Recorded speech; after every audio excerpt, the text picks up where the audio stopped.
Good afternoon or good evening, depending on where you might be. My name is Kevin Michael Grace, and this is the KMG Show. Well, it is the spring, and I guess this now the summer of iconoclasm. Statues, particularly in the United States, but all over the world, are being pulled down and then further defaced by an amorphous group who seem to be at war with the past more than anything else. This is from the San Francisco Examiner 2 days ago. At the tail end of a day of protests and rallies celebrating the Juneteenth holiday, raise your hand if you just heard of Juneteenth about a week ago, or you'd ever heard anyone speaking of Juneteenth more than, 5 years ago. Apparently, it might become a national paid holiday. How about that? A group of up to 200 people knocked over statues of Father Junipero Serra, Ulysses S. Grant, and Francis Scott Key, and vandalized others in Golden Gate Park. In addition to the 3 statues that were toppled, others, including one of Cervantes and Don Quixote, were spray painted, as were benches, a fountain, and park drinking fountains and pathways. A cost estimate of the damage is expected to be released Monday. Let's see. Mayor London Breed, yes, that is actually her name, said that in response to the attack on the statue, she had asked the Arts Commission, the Human Rights Commission, and the Recreation and Parks Department and Commission to work with the community to evaluate public art with connections to racist history. There is very real pain in this country rooted in our history of slavery and oppression, especially against African Americans and indigenous people. I know that pain all too well, Breed said. But the damage done to our park last night went far beyond just the statues that were torn down and included significant damage to Golden Gate Park. Every dollar we spend cleaning up this vandalism takes funding away from actually supporting our community, including our African American community. Black Lives Matter. I say this not to defend any particular statue, oh, heaven forbid, or what it represents, but to recognize that when people take action in the name of my community, they should actually involve us. And when they vandalize our public parks, that's their agenda, not ours. The action against the statues follows the removal on Thursday of a statue of Christopher Columbus at Coit Tower that city officials feared would become the target of protesters. Francis Scott Key, he was a slave owner. Ulysses S. Grant was commander-in-chief of the Union Army, which defeated the Confederacy, and then he was a later 2-term president of the United States. Miguel Cervantes, he invented the novel with Don Quixote. I'm just wondering, is the objection to Miguel Cervantes because he wrote books? I'm not joking here. Is the objection to him that he had been a slave himself for 5 years? Is the objection to him is that he fought against the Muslims in one of the greatest battles in world history? Perhaps that's the objection. No, but I'm thinking that this is simply heathen rage. And Junipero Serra, let's talk about him, because he seems to be the special topic or subject of ire. According to the LA Times, a statue of the saint was pulled down in Los Angeles as well.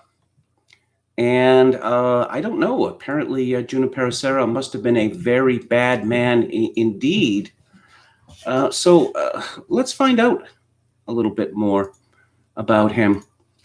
There's a large literature on the man, but I'm going to read from the Wikipedia entry, which seems quite judicious. He lived from 1713 to 1784.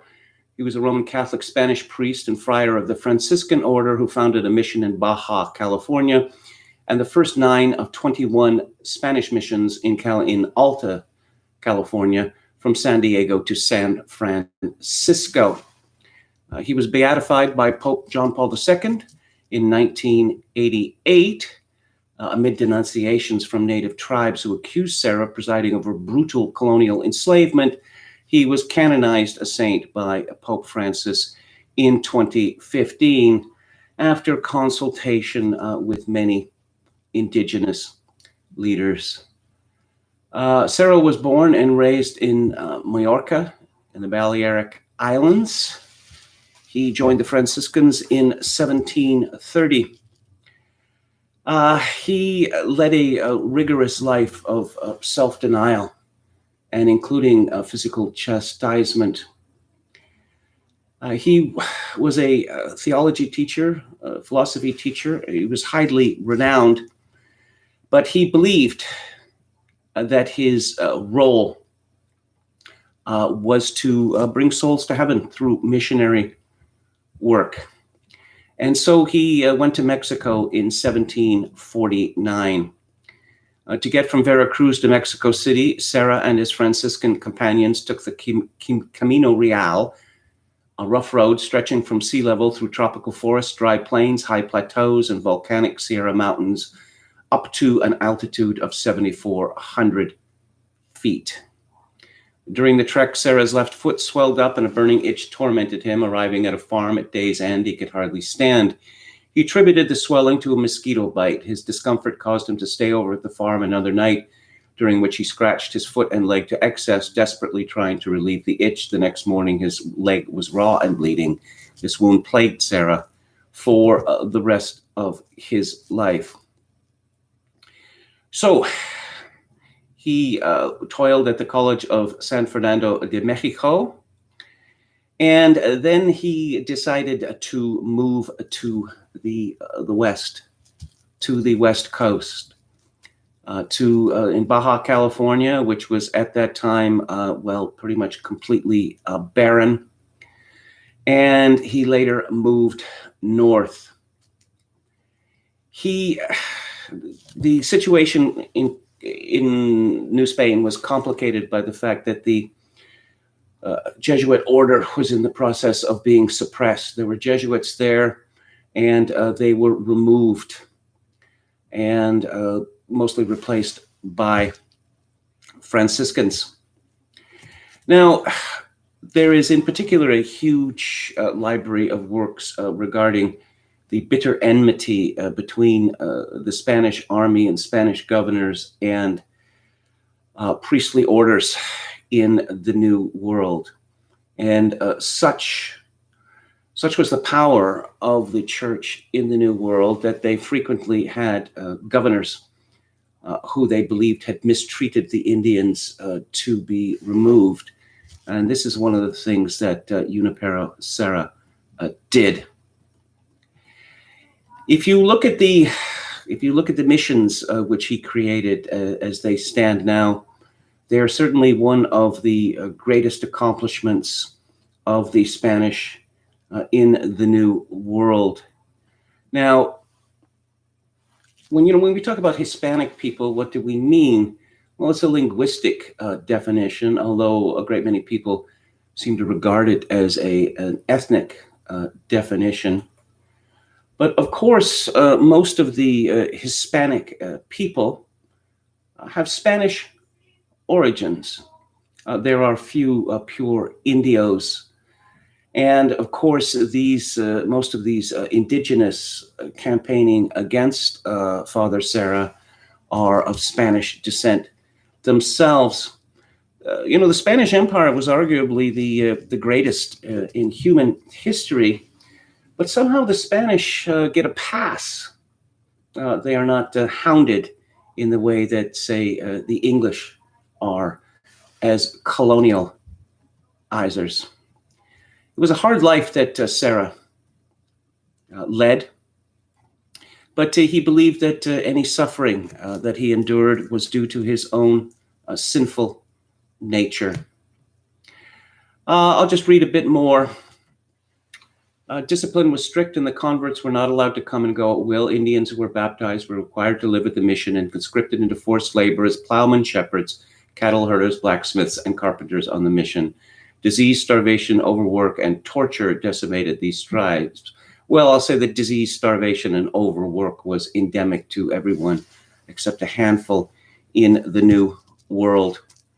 And Sarah resolutely opposed the attempts by governors to make the Indians slaves. In fact, slavery was banned in the New World in mission lands. From his perspective, Sarah's singular purpose was to save the souls of indigenous Americans. He believed that the death of an unconverted heathen was tragic, while the death of a baptized convert was a cause for joy. He maintained a patriarchal or fatherly attitude towards the Native American population. He wrote that spiritual fathers should punish their sons. The Indians with blows appear to be as old as the conquest of the Americas. So general, in fact, that the saints do not seem to be any exception to the rule.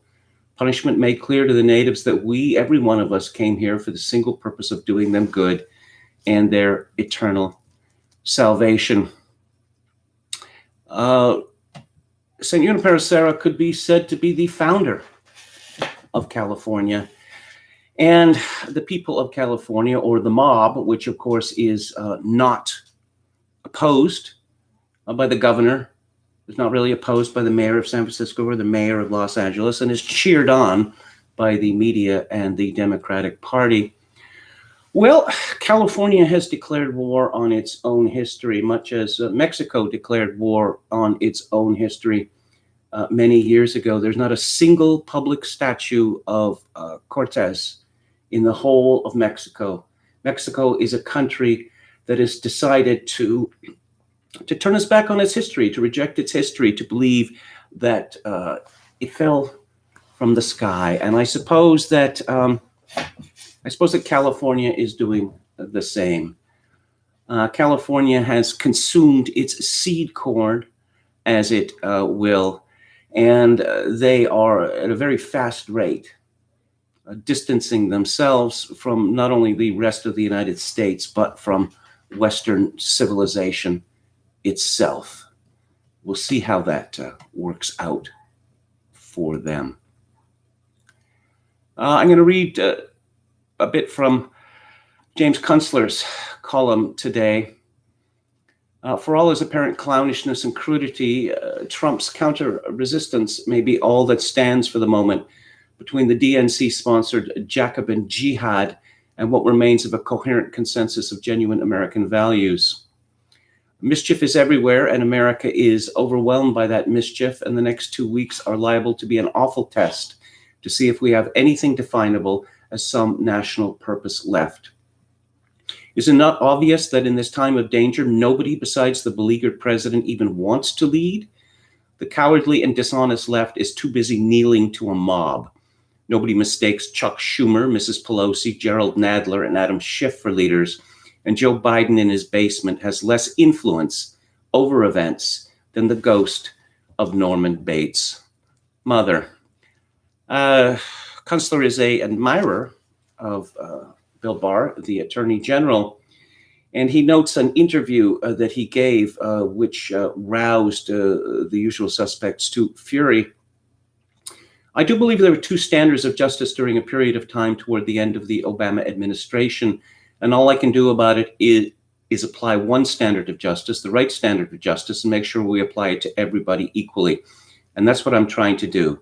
It's been stunning that all we have gotten from the mainstream media is a sort of bovine silence in the face of the complete collapse of the so-called Russiagate scandal, which they did all they could to sensationalize and drive.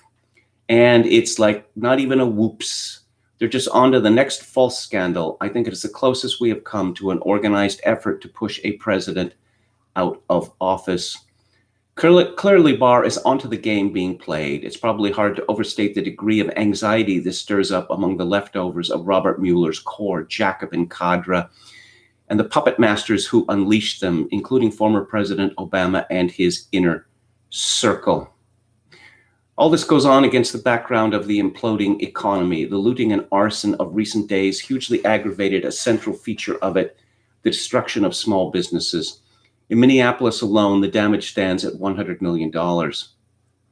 Things were difficult enough under the strictures of COVID-19, but this guarantees that many cities will not see the return of commerce, and there are only a few other reasons for cities to even exist.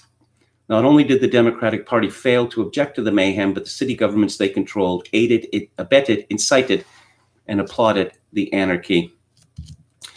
Saturday in Tulsa, Trump made the signal error of bragging on the latest highs in the stock markets. Hasn't he learned by now what a flimsy representation of reality that is? Evidently not. The air may be coming out of that life buoy in the next couple of weeks, and his election prospects will sink with it. This will happen as the nation approaches the dark moment when the postponement of debt repayments ends. Imagine how many mortgage, car payments, and small business loan defaults will crackle across the land, and how that will thunder through the banking system.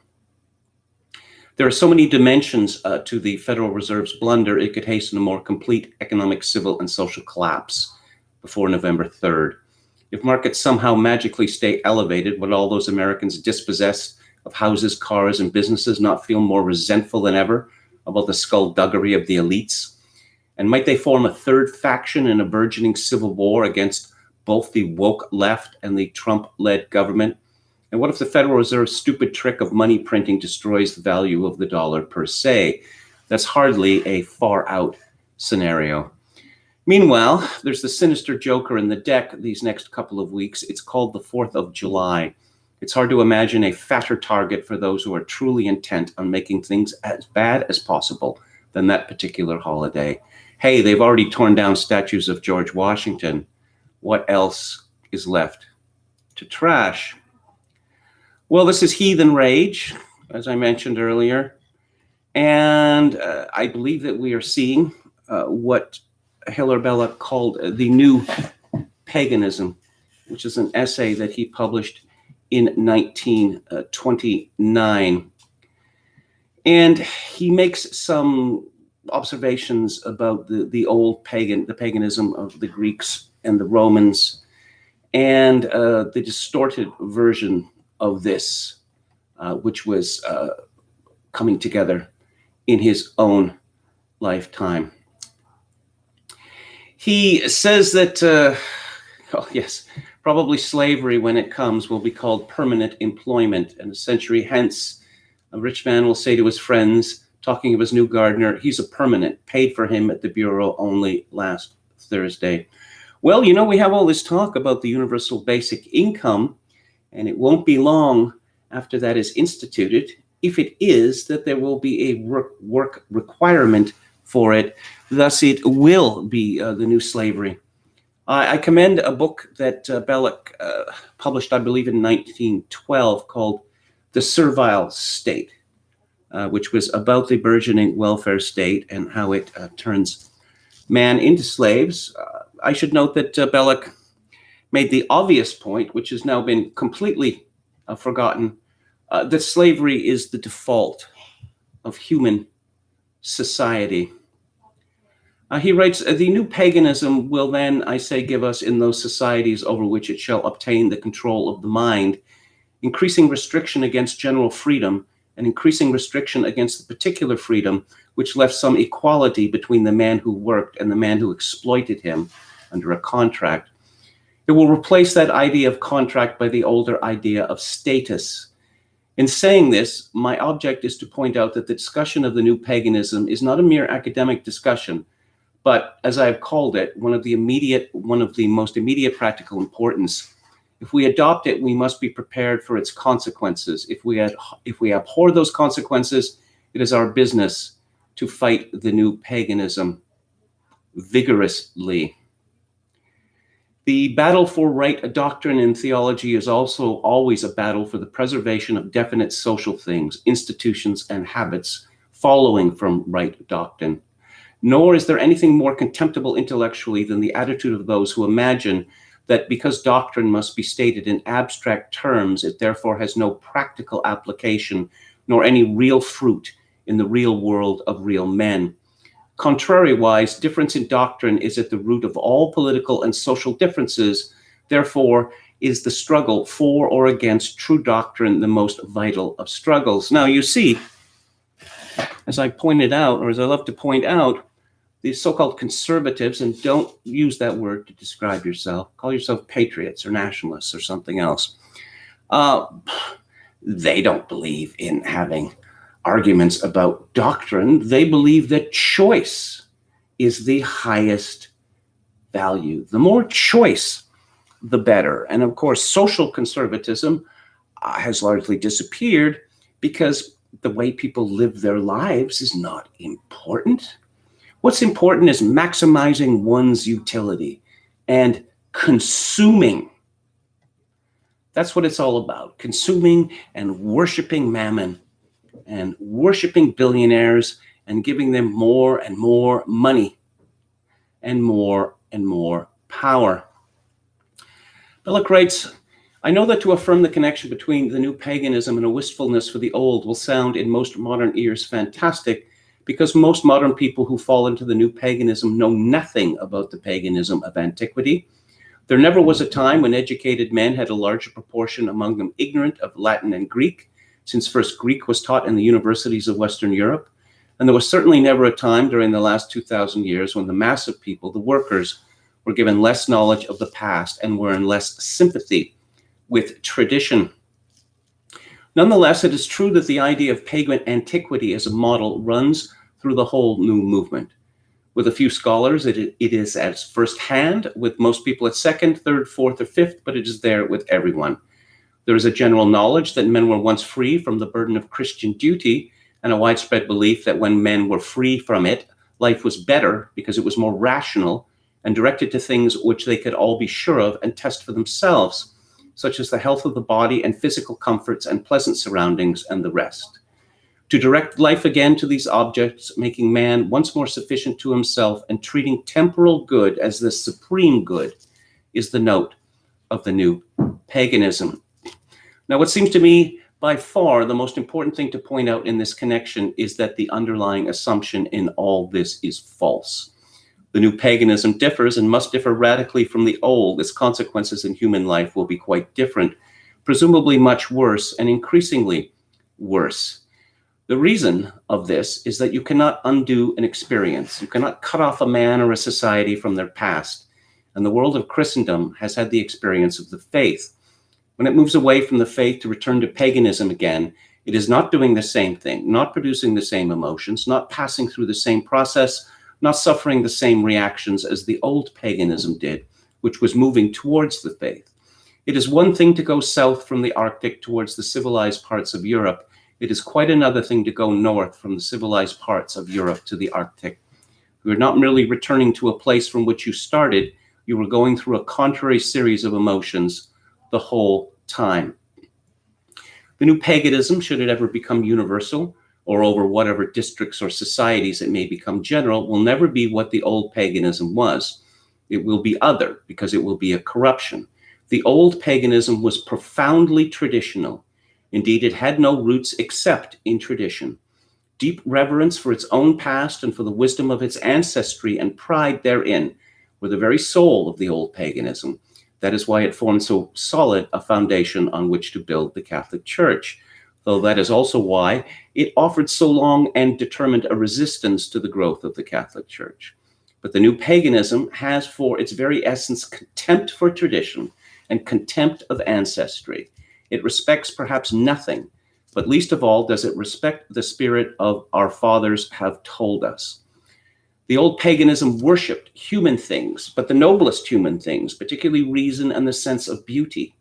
In these, it rose to heights greater than have ever since been reached, perhaps, and certainly to heights as great as were ever reached by mere reason or in the mere production of beauty during the Christian centuries.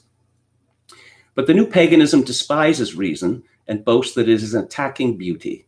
It presents with pride music that is discordant, building that is repellent, pictures that are a mere chaos, and it ridicules the logical process so that, as I have said, it is made of the very word logical a sort of sneer. The old paganism was of a sort that would be open when due time came to the authority of the Catholic Church. It had ears, which at least would hear, and eyes, which at least would see. But the new paganism not only has closed its senses, but is atrophying them, so that it aims at a state in which there shall be no ears to hear and no eyes to see. The old paganism has a strong sense of the supernatural. This sense was often turned to the wrong objects and always to insufficient objects, but it was keen and unfailing. All the poetry of the old paganism, even where it despairs, has this sense. And you may read in those of its writers who actively opposed religion, such as Lucretius, a fine religious sense of dignity and order. The new paganism delights in superficiality and conceives that it is rid of the evil as well as the good in what it believes to have been superstitions and illusions. It's quite wrong, and upon that note I will end. Men do not live long without gods, but when the gods of the new paganism come, they will not be merely insufficient, as were the gods of Greece, nor merely false, they will be evil. One might put it in a sentence and say that the new paganism, foolishly expecting satisfaction, will fall before it knows where it is into Satanism. And we're certainly seeing a precursor of that in the streets of America and elsewhere. Let's take a look at what's going on in the chat. Someone says, would all this be going on without slavery? As I said, you had Tim Kaine in a speech last week saying that America invented slavery. He later backtracked to say, no, of course I didn't mean that. Well, I don't know that he didn't mean that. Certainly the Black Lives Matter people seem to believe that America was the only, or states of America were the only slave states that ever existed. As I noted last week, there were 7 million people when Julius Caesar conquered Gaul. He killed 2 million of them, and 2 million out of 7 were taken as slaves. Later, the Barbary pirates supplied the Muslim world with millions of captured Christian slaves. Slavery still exists today. There are open slave markets in the cities of Libya. How about that? Yes, Phlegmaticus says Cervantes was held captive by Barbary pirates for 5 years. And again, maybe that's his sin, that he was guilty of Islamophobia, as they call it. Danny Rose says, I blame Trump letting statues come down. Well, no, I suppose he could, send the army in and be responsible for the deaths of hundreds or thousands. He's made a political calculation and decided that it's not worth it. Better to let the left continue to expose itself, and for the majority of the population to be ever more shocked and disgusted. Well, off topic, William Hicks says, so Kevin was shocked and saddened to hear you're not into Whitesnake. I don't like the genre. David Wright says these people aren't deep enough to war with the past, just public displays of hate for their pathetic lives. I think it is a war with the past, because these people see something that they could never make themselves, and it induces heathen rage in it. They want to make everyone equal by destroying everything that is extraordinary. Again, David Wright says the main point is that they are encouraged and allowed to destroy. Yes, that is true. But again, if this is what the people of California want, in particular, if this is what the people of San Francisco and Los Angeles want, then I suppose they are going to have it. Chogokin 666 said they had some 4'2" tall Aztec witch doctor presiding over the iconoclasm. Yes, I wonder if the Aztec religion is going to make a comeback in California. I suppose some might object, to the enslavement and the torture and the human sacrifice, but isn't that a kind of religious bigotry? David the Gnome says people aren't going to vote for him if he allows commies to run around pulling down George Washington statues and such. Well, there's a chain of command, and it goes from, mayor to governor to president. And again, I don't know that there would be much use in spilling any military blood to save the state of California, because California, they have chosen their future. Danny Rose says we need an insurrection with Tucker at the helm. Yeah. Phlegmaticus says Mexican cabinet members look pure Castilian Spanish. When I lived in San Diego, I had all these Mexican channels, and I was just shocked by the people appearing as presenters, particularly the women. They all seem to have natural blonde hair and stand 6 feet tall and have willowy figures. It was quite remarkable, but of course it is Mexico is very much a caste system, and the cynical Mexican government pretends, and this has been the case for well over 100 years. It pretends to be at war with the legacy of the conquistadors, but the ruling class in Mexico, they are the legacy of the conquistadors. Let's see. Dawn from Beyond says, much watch Yuri Bezmenov, and now we have evidence he was right, as BLM leaders admit they are trained Marxists. What kind of Marxists, I wonder? I don't, in terms of, in the sense that they have any kind of economic platform, it's that we are going to destroy the economy based on fossil fuels, and we're going to import at scale green technology, which is not proved to work at scale. It's not much proved to work at all. And apparently everyone is going to be rich, and presumably the state shall wither away. Walrus Libertarian says Trump threatened to act and he hasn't. It's looking very bad. Well, it has been noted both in chess and in politics that the threat is always stronger than the execution. Okay, let's talk about intersectionality. Don't you just love it? This is a bizarre story which gets wider and wider and is threatening to destroy the Canadian media. And all I can say to that is bravo. Bravo. Here's a story from The Cut, June the 18th, by Sangeeta Singh-Kurtz. And it's called What Exactly Happened Between Jessica Mulrooney and Sasha Exeter.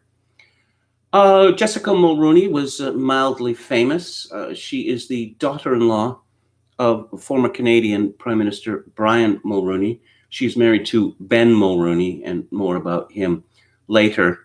And she was called many times the BFF of Megan Mertz. Got a lot of publicity for that. She does makeovers or some such thing. And she had slots in both the Canadian and American media. Sasha Exeter, I don't know whether anyone still knows who that woman is. She is described here as a Black Toronto-based influencer and blogger. She posted an Instagram video explaining that Jessica Mulrooney had attempted to threaten her livelihood and silence her. Since then, Mulrooney's upcoming reality show and guest appearances have been canceled, and she's gone dark on social media. On June the 10th, Exeter shared a 12-minute video post on Instagram. In it, she explained that 1 week earlier, Mulrooney, described as a former acquaintance of hers, had privately responded to a call to action Exeter had posted on her Instagram stories about Black Lives Matter, in which she urged people with large followings to post it about too. Exeter said that Mulrooney took offense at the call to action, believing it was aimed at her, even though Exeter didn't name anyone in the post.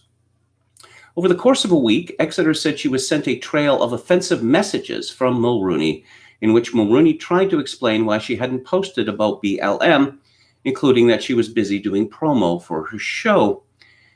In the video, Exeter explained that the conversation escalated further, ending with a threat from Mulroney in which she claimed she had spoken with the companies and sponsors that work with Exeter. Exeter called Mulroney's behavior both a threat to her livelihood and an attempt to silence a Black woman during this moment behind closed doors. We're hearing a lot about Black women being silenced. This does not accord with my own experience. Are we supposed to believe that Black women are delicate flowers? That they are shy to a fault? They would never raise their voice for any reason? Is this seriously what we're expected to believe?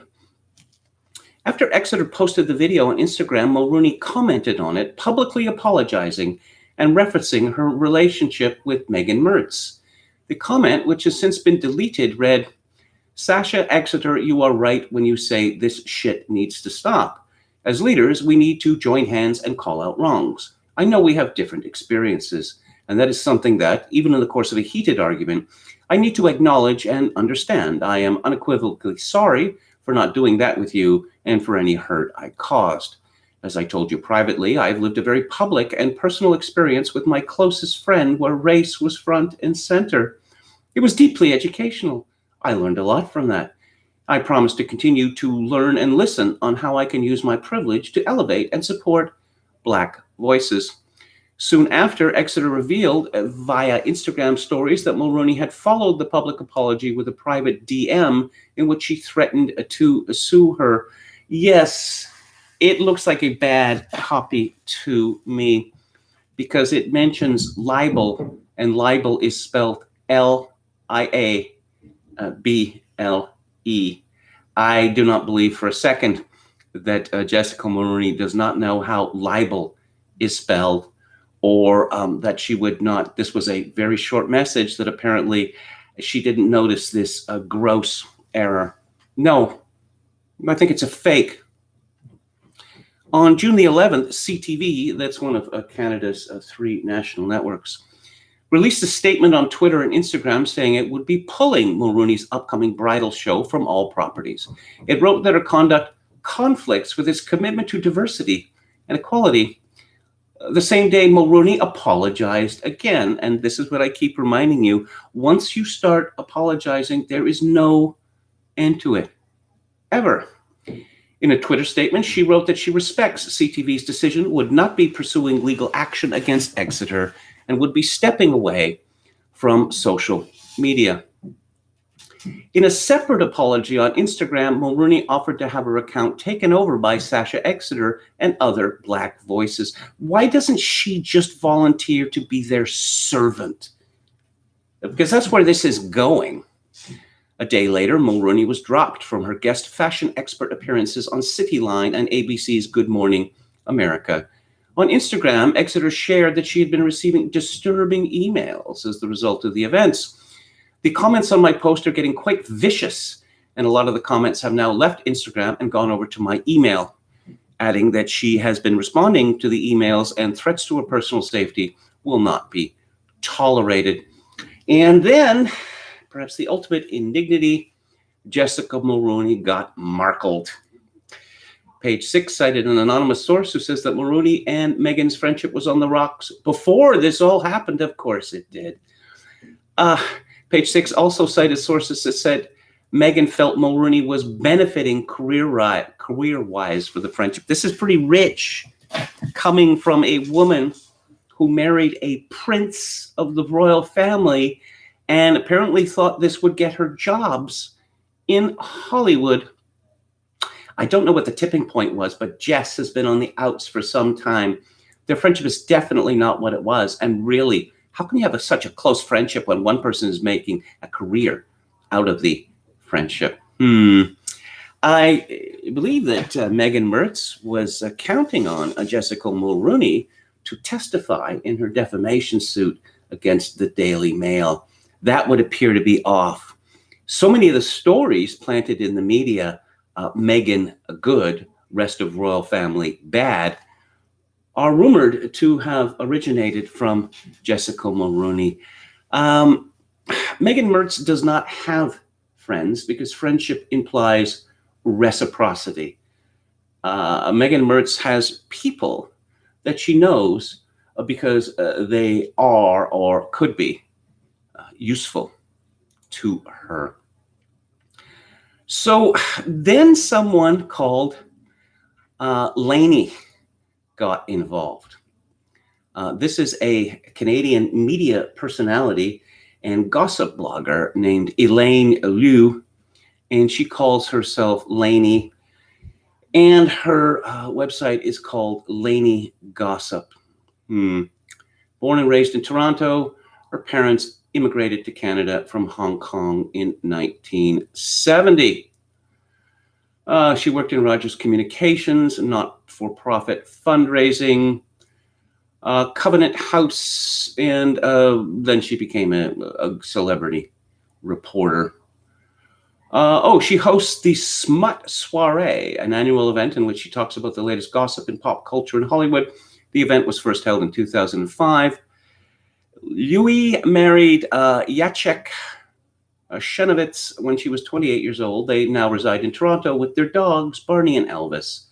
Jacek helps to run LaineyGossip.com. Louis has stated that she and her husband do not wish to have children. Yeah, there's a shocker. One of Lainey's media outlets is, what is it called? The Social, which is a typically rubbish Canadian version of a successful American property, which is The View. Is for the dimmest and most obnoxious women in America, although there's some rotation there. Speak idiocy 5 days a week for women and shut-ins. And so this Lainey woman managed to put herself at the center of this controversy. Let's see, she wrote as far off as the 15th that many media outlets have been characterizing Jessica Mulroney leaning into her white privilege against Sasha Exeter as a dispute. And you know how loaded that is. The picture that emerges from these kinds of headlines reduce the egregiousness of Jessica's actions to women scrapping over Instagram, thereby minimizing the racial inequalities from where white privilege derives its power. I just mention that these claims by Sasha Exeter are just that, claims. There's no proof of them. So Sasha herself on Instagram said, listen, I'm by no means calling Jess a racist, but what I will say is this: she is very well aware of her wealth, her perceived power, and privilege because of the color of her skin. And that, my friends, gave her the momentary confidence to come for my livelihood in writing.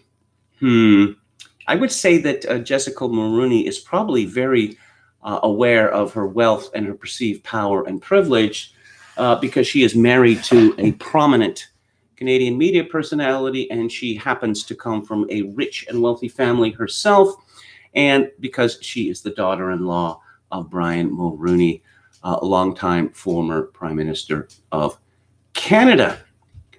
Oh, let's see. Now we're going to get really into the craziness here. Let's see. During this part of her story, when she's recalling Jessica's threats, Sasha prefaces by establishing that she is not calling Jess a racist. She goes on to describe how racism works, the combination of skin color with power and privilege, but she starts off by telling people she's not here to declare that Jessica Mulroney is a racist. Not unlike how Samantha Marie Ware described Leah Michelle last week in her interview with Variety. Does Leah even know what a microaggression is? I don't know.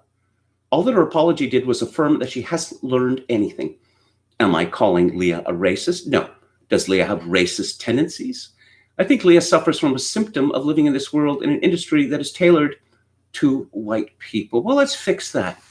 I'm fully in favor of every white person being fired from Hollywood and replaced by POCs, and in particular, blacks, and in particular, black women. And I'm looking forward to the ratings and the box office returns after that happen.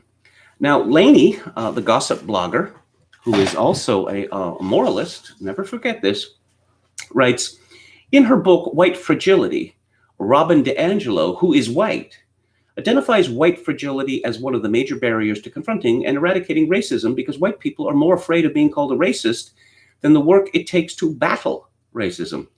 As Robin told Nashin Iqbal in an interview with The Guardian last week, quote, I know my people really well, and we will do whatever we can to mark ourselves as not racist, unquote. Well, that's their first mistake. That, oh, it's white people who are fragile. There's this other group of people who are not white, and we are seriously led to believe when they hear a certain word, they either dissolve into hysterical tears and go, or are guided by instinct into a murderous rampage. This is from a single word. This is, by the way, a word which they hear themselves being spoken by people like them dozens or hundreds of times a day. It is a word that they use themselves, typically dozens or hundreds of times a day. But no, apparently it is white people that are fragile. More from Lainey. You could say that this kind of workaround in the end only accommodates white fragility, and you're probably right. But my point is that even when a black woman is right, even when she has been victimized by a white woman, flexing her white privilege over her and threatening her livelihood, and can prove it, I look forward to that, she still has to perform the labor of telling her story in a way that she knows will best prove her case to white people. The labor. I guess that would be the same labor that everyone expends when they are crafting a narrative that makes them look good. It's a double injustice. It is yet another example of how frustrating, to say the least, it is to be black in the world. But Lainey, you're not black. That when the facts are on your side, when you are telling the truth, you still have to serve it up so that it's presentable to the white world. I'll be talking a little later on how apparently it doesn't matter whether black people are telling the truth or not. It doesn't matter, apparently, what they have done, whether they have broken laws. And this will be from Shri Pradkar, who is another one of Canada's leading moralists. So this goes on for a long, long time. Sasha Exeter told her followers she's not calling Jess a racist, but she did tell her followers that what Jessica Mulroney did is racist. Of course it is. She is white. And we live in a world, you are not white, Lainey.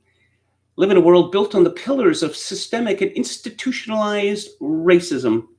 As for instance, in Canada, which has mandatory affirmative action against white people and white males in particular in all federally regulated employment.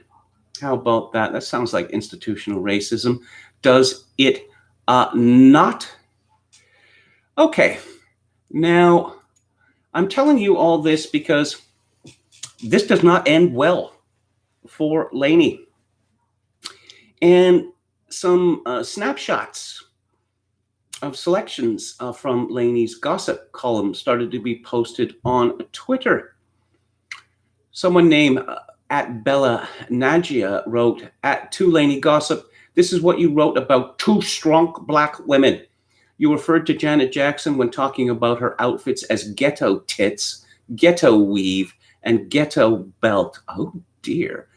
To Jada Pinkett, who you called a dyke, and you had the balls to write about racism or call anyone out. Uh-oh.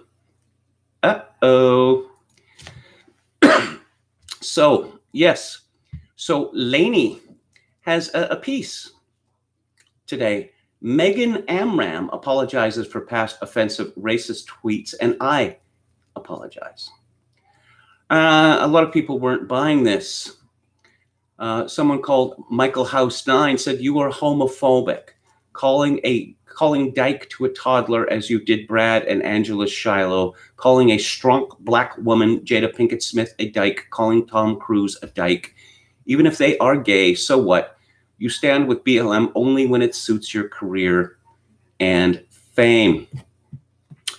And the bombshell news today, Ben Mulroney out. He's been canceled too. He has been canceled too. And so Lainey starts carrying on about Megan Amran. Oh, she's a writer whose work has been featured on The Good Place, and she also created the web series An Emmy for Megan. She was called out on Twitter a few days ago for past problematic tweets. She has apologized, and the people of color who have worked with her, like William Jackson Harper and Manny Jacinto, have had to perform the backbreaking labor of speaking out about the situation, which is the burden that marginalized people often have to carry when people do this shit, think this way, joke about these things. So she puts the boot into a woman who has already been canceled. Megan's tweets, which were anti-Asian and gross, are about a decade old. And there are those who quite rightly have pointed out that even though they're not recent, she was an adult and should have known better. Whether or not you cancel her then is your decision.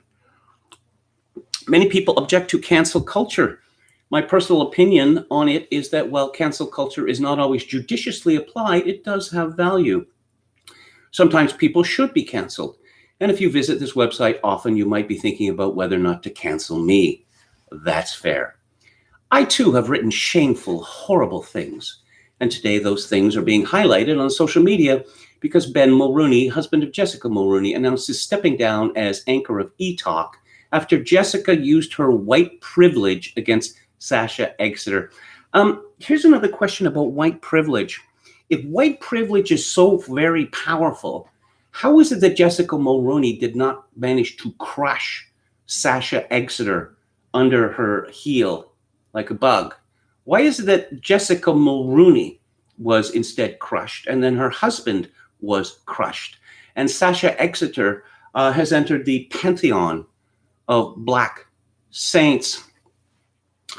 As I acknowledged in my piece about Sasha and Jessica last week, I have been conditioned in white supremacy. That's how powerful white supremacy is, that it can make Chinese women effectively white. And I have enabled white privilege, even as a person of color myself, because we too, given that white supremacy is so dominant, can have bias. This is why Van Jones referred to racism as a virus. It lives within us. When I started this site back in 2003-04, I wrote misogynist things and slut-shaming things and racist things. As the site grew in popularity, it served as confirmation bias and that there was an appetite out there for this kind of content, and I wanted to keep delivering it. In the process of doing that, I realized that to delete the comments would be erasing history. And for marginalized people, their pain and trauma is constantly being erased and invalidated. My leaving it there to be eventually called out is nothing compared to their experience. That said, mentioning this now will likely be read as self-serving. You think so? And rationalizing, and I'm willing to eat that food too. You see, about a week ago, she started positioning herself as a victim in this narrative. Apparently, super powerful Jessica Mulroney was going after her too.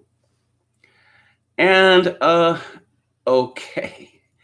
And she just keeps going on about, it's not really her fault because of, it's racist power structures that are to blame. Yeah. And okay, so will Lainey survive? Golly, I hope not. She's a terrible person.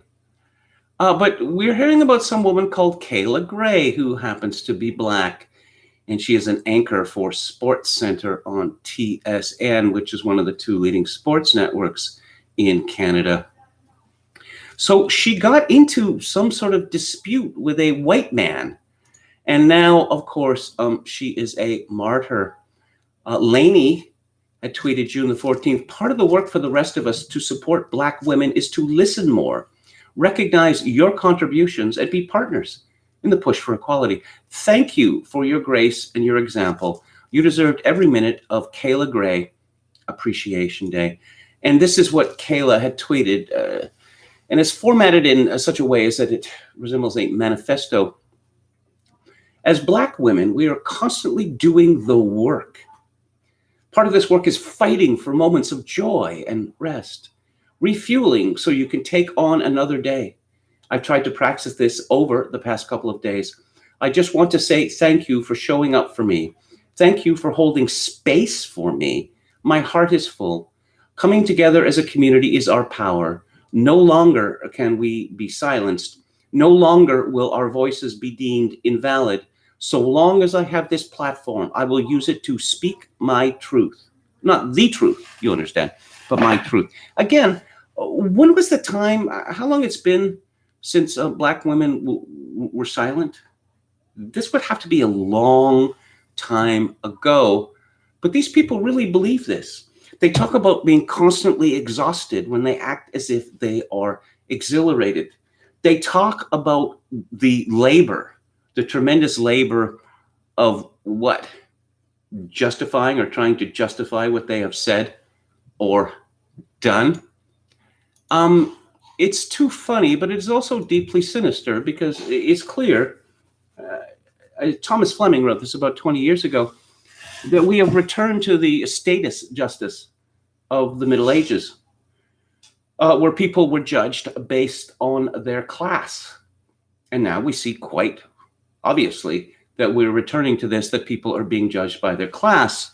And the class, the Black class, is up here, but Black female class is somewhere up in the clouds. Now, I mentioned this repugnant show called The Social. One of the other hosts on this is a woman called Marcy Yen, who started as a child show. But anyway, she was once romantically linked with and had been engaged to Canadian rapper and actor Maestro Fresh Wes. Well, that's pretty inspiring. She got into a contretemps with the Toronto police a couple of years ago, and this backfired on her in a big way. Not that she seemed to understand it. She claimed that she had been stopped and terrorized by the police for driving while Black. And this routinely happens to her. But the funny thing is that it turned out her story was completely made up. And furthermore, the cops had video and audio of it. So that is to say that everything that she said was a lie. But apparently this is not considered relevant. The Toronto police said, this is from the Globe and Mail 2 years ago, Toronto police are challenging the claims of a broadcast journalist who believes she was stopped and questioned by police because she is Black, arguing they didn't know her race and that dashcam footage shows she rolled through a stop sign. In an unusual move, high-ranking police officers took to social media to respond to an opinion piece published on Monday in the Globe and Mail by Marcy Yen, a co-host on CTV's The Social. In it, she recounted an incident in her driveway on the evening of February the 18th. When she got out of the car, confused about the sudden flashing lights in her rear view mirror, confused. This woman is she's 50 years old and she doesn't know what police lights look like and what they mean to the car ahead of them. She said the officer yelled her to get back in when she got out of her car. It was the third time she's been stopped by police in her neighborhood in 8 months. He told her that she had rolled through a stop sign. The stop signal at my daughter's school is half a kilometer away. Why wasn't I pulled over there? Why did he follow me home? Why, after seeing the address on my driver's license, did he ask if I lived at my home? She wrote, suggesting that there is a double standard for people of color. On Tuesday, the police went public. They tweeted this to her. I have viewed the video footage of your vehicle stop. You were stopped because of your driving behavior. You failed to stop at a stop sign. It was dark. Your race was not visible on the video and only became apparent when you stepped out of the vehicle in your driveway. Deputy Chief Shauna Coxon later tweeted similar comments about the video. These incidents are an opportunity for discussion and learning by everyone involved. Our relationship with people equal communities. Our work in listening and building, ensuring trust can never be over. Chief Mark Sanders, who is a black man, and again, blacks are still, they're not 50% of the population of Toronto, nowhere near that, probably more like about 10%, yet they have a black police chief. Another example of white privilege. Marcy said they're missing the point. The point is not whether I did or didn't do something. It's how I felt. It was his tone. It scared me. As a black woman, she said that it is her frame of reference with police, and she doesn't expect everyone to understand. I do feel that being black had something to do with it. She said she has not heard from the chief or the service and found their public comments, particularly about the video footage, which she has yet to see, to be highly unprofessional. She plans on seeking counsel from a lawyer. She described it as a smear campaign, referencing a tweet by Toronto Police Association President Mike McCormick that excerpted a 2005 interview Marcy did with the Globe about her car. Quote, Marcy confesses that she likes speed sometimes. She has been stopped by police a few times, but nailed only once. Her secret? I flash them a smile. I don't know if it's the Marcy Yen thing, but it's like, did you know you were going? Yes, I did. I won't do it again. Okay, that's fine. Marcy questioned what her previous comments have to do with her current incident. So I'm a bad driver. Does that mean I should be profiled? I was scared in my driveway, and that's okay because I'm a bad driver. Again, is status justice. And the position that is being promoted by the left, by Black Lives Matter, is that black people are above the law at all times. It's as simple as that. Now, Shri Pradkar, who is the tireless champion of equality, keep in mind this is a woman who wears a caste mark in public, a woman who wrote, without any sense of the irony involved, that I didn't know I wasn't white until I came to Canada. Yes, of course, she's an immigrant. Shri Pradkar was infuriated by the behavior of the Toronto police. A predictable quality about air bubbles is that they always rise to the surface. So it is with the light weight of ignorance. Late last week, a senior Toronto police officer went on Twitter to dispute Marcy Yen's account in the Globe and Mail. And then she goes over the details. And this is the conclusion from Shri Pradkar, how easy it is to disrupt the innocent black person narrative. She made remarks about speeding in 2005. Therefore, she must deserve being pulled over 3 times in 2017 to 18. Unsurprisingly, they led the conversation down the path to square one. Was it racism or not? Racism isn't just about intent. It's also about outcomes. Racism can occur without anyone having to be a racist, or without someone being actively prejudiced against a person of color. A black person could be stopped 5 times by 5 different police officers without any officer consciously disliking black people. For having the courage to share her story, or having the courage to lie, Marcy is now placed in the center of a circle of doubt, a position that so many people of color find themselves in when they speak of their experiences, disrespected based on her account by the cop who stopped her, disbelieved, humiliated, and dismissed by the cops who challenged her story. Nowhere in Marcy's piece is the allegation that the man who stopped her was racist. But Pugash, and indeed his senior boss at the Toronto Police Service, depressingly show no understanding of systemic racism, in this case a system not set up to mitigate a bundle of experiences that belong to the umbrella of racism. What is being asked of Marcy is to ignore the countless experiences and stories of humiliation and manhandling by police. Ignore the needless deaths, some captured on videos that have scarred so many. Ignore all those individual stories that stitch together to show a pattern of racial profiling and prove this particular incident to be racist. In her book, So You Want to Talk About Race, Ijeoma Olu says, those who demand the smoking gun of a racial slur or swastika or burning cross before they believe that an individual encounter with the police might be about race are ignoring what we know and what the numbers are bearing out. We are being targeted. Yeah, okay. An individualistic society led by those with status whose interests the police uphold has no impetus for changing the system. And the willfully ignorant, they go along for the ride. You see what she did there? Because this was about a traffic violation. She ended with ride. Pretty clever, wouldn't you say? For Lainey Gossip and for Shri Pradkar, you are not black. You cannot become black, and the revolution will swallow you too, and not before time.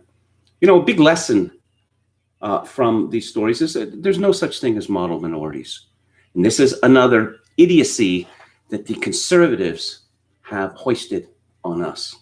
There's no tradition of liberty in the Orient. It's all about, you know, strong horse, weak horse. And so the so-called model minorities are seeing the white people being flayed alive, and so they decide to join in on the flaying because that is their nature. Oh, just the silence, just the terrible, terrible silence for Black people. There is a piece in the Hill Times today. We're finally realizing that we're unafraid to speak loudly and publicly. Black Hill reporters, editors weigh in on lack of diversity in Canadian media. Obviously, there's an issue with representation and diversity in journalism as a whole, and on the Hill in particular, says the Hill Times managing editor Sherelle Evelyn, who is a Black woman. Now, Blacks are 3.5% of the population in Canada, so one might expect them to be happy with 3.5% of the jobs in the Canadian media. As far as the broadcast media goes, radio and television, affirmative action is the law. So I reckon that they're a lot more than 3.5%.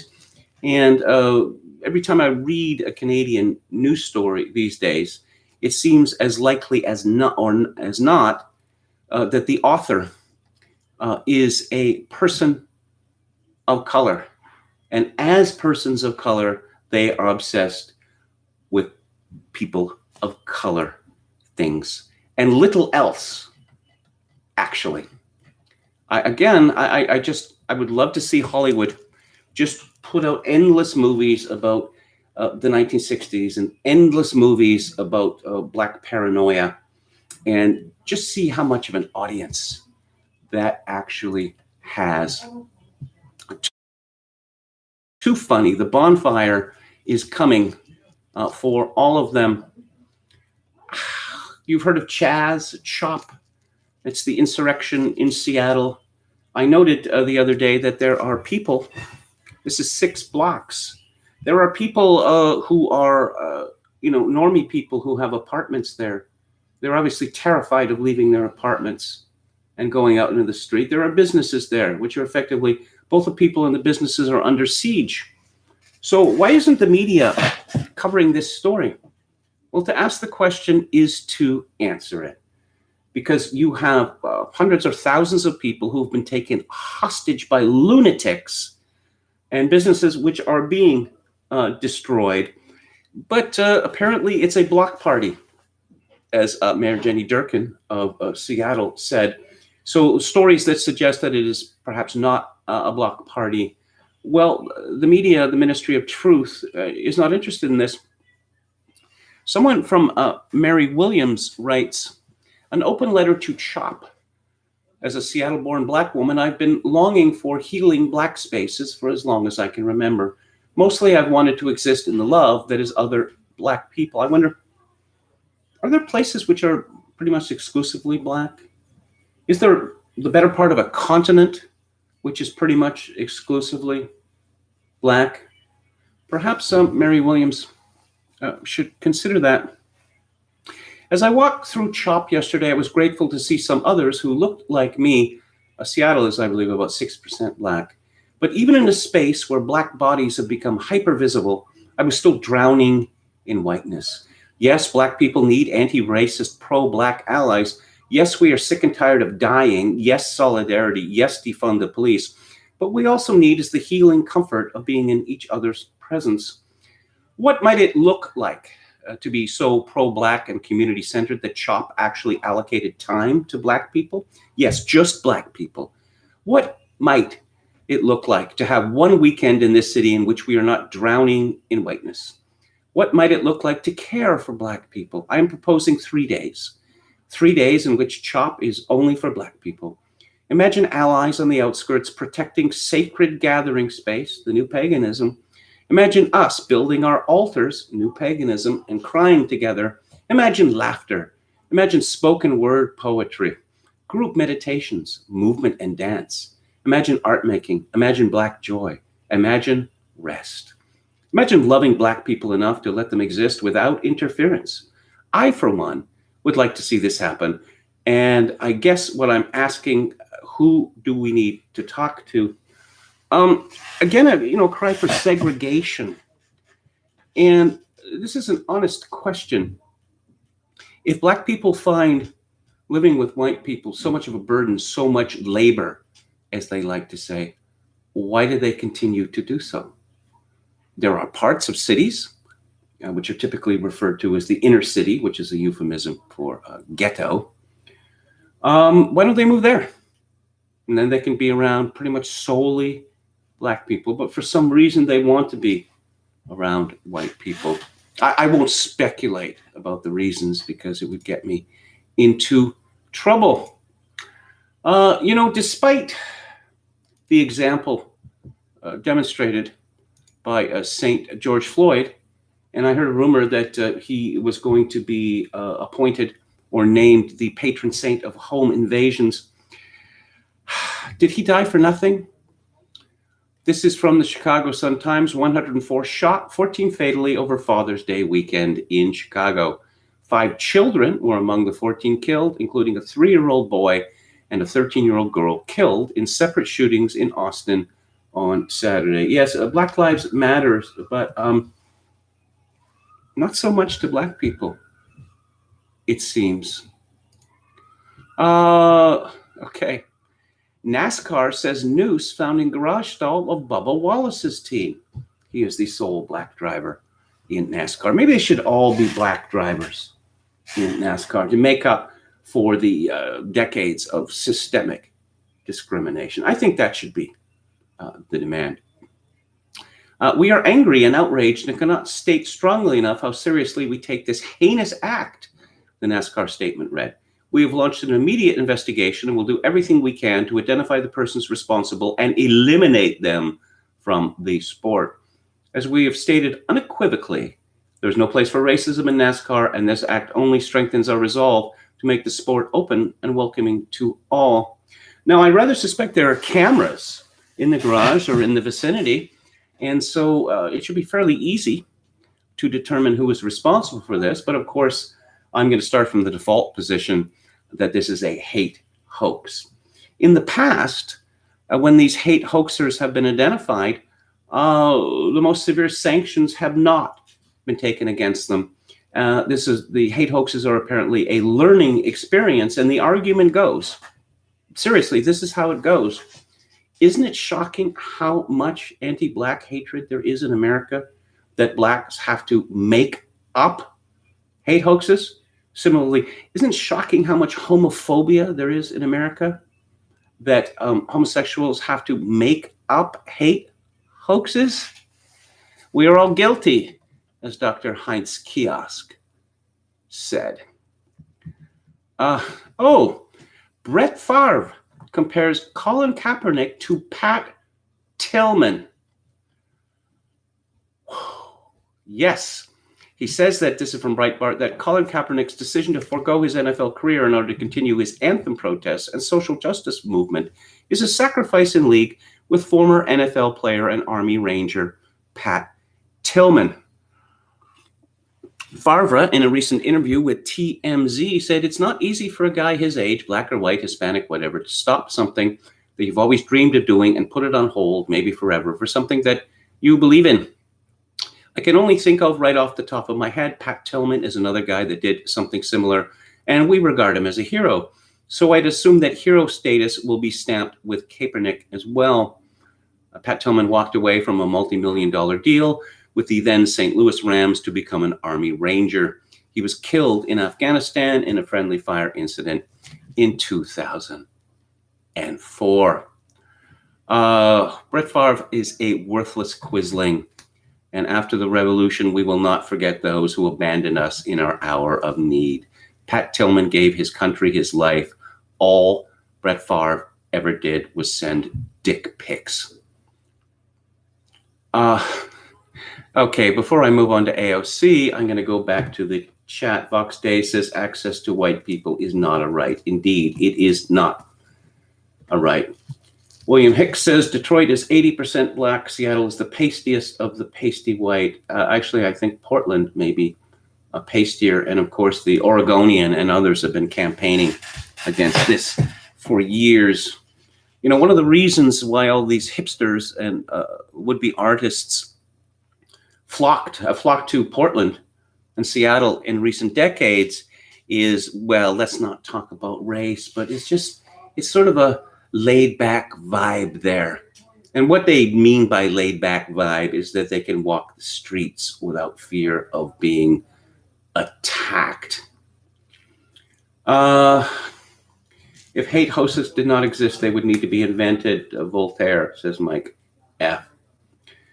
William Hicks says George Floyd's death has led to a nice windfall for BLM, which has accumulated a $100 million nest egg via donations from various foundations et al., not to mention various and sundry corporate concerns. You know, I understood that this money is apparently being funneled through an instrument of the Democratic Party. Good luck, BLM, getting any of that money back.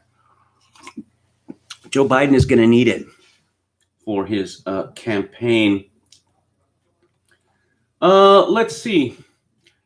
Jim Device says it will be interesting in the future to hear the testimonies of the veterans of CHOP if we are allowed. Well, you're not going to hear this. You're not going to hear this in the mainstream media because this is a block party. This is people enjoying themselves. It's a block party with automatic weapons because automatic weapons are what you bring to a block party. Although in certain segments of American society, it might well be the thing that one brings to a block party because we know that in a certain segment of American society, it is routine to bring weapons, guns, to baptisms, to kindergarten graduations, to birthday parties for little girls or boys. Bob Paxson says if CHOP doesn't wake the Saxons, I don't know. The situation is going to deteriorate to the point where there's going to be a fight for control, and there's going to be a bloodbath. But most amusing, I found out that the person who is responsible for media outreach in CHOP calls herself Creature. William Hicks says, how can one section of Seattle be permitted to operate outside of the laws that the rest of the city must follow? 14th Amendment, anyone? You make a good point, but keep in mind, the principle of status justice. Walrus Libertarian says, letting the POC moniker slide was a big mistake. It sets white people up against everyone else, regardless of origin. Do white people even exist? Despite our supernatural powers, our voodoo-like powers, we don't get to be capitalized because white people don't exist, whereas apparently black people are a monolith. The word Asian is used, and that includes many different nations and tribes, but they get to be capitalized. Let's see. Metal Mike says, I walk down the street, seems at least 40%. Okay. Mike F says, model minority in U.S. means their kids don't ruin the local schools. Yeah, not until their kids enter university. You could see them in all the videos, screeching you know, copycatting. Eternal Fisherman says, I think almost 100% of the reasons for Asians allying with the New Left have to do with college education and other environmental factors, not their nature. Perhaps, but I'm going to stick with my explanation. No, Chesterton said that no Oriental country had ever overthrown a tyrant. And I think that's a profound observation. Okay, let's talk about AOC. That, oh, yes, she says that Latinos are black. I don't know that this could cause some problems for her, some big intersectional problems. Let's see. Latinos are black. We have to have conversations around colorism, and we have to have conversations around the African indigenous roots from which we come, and how that's reflected in systems of power. Okay. I saw this and I was reminded that, a year and a half ago, Alexandria Ocasio-Cortez claimed to be Jewish as well. Got to catch them all. A temple in Queens got a small dose of surprise on Sunday. A small dose of surprise? That is terrible writing.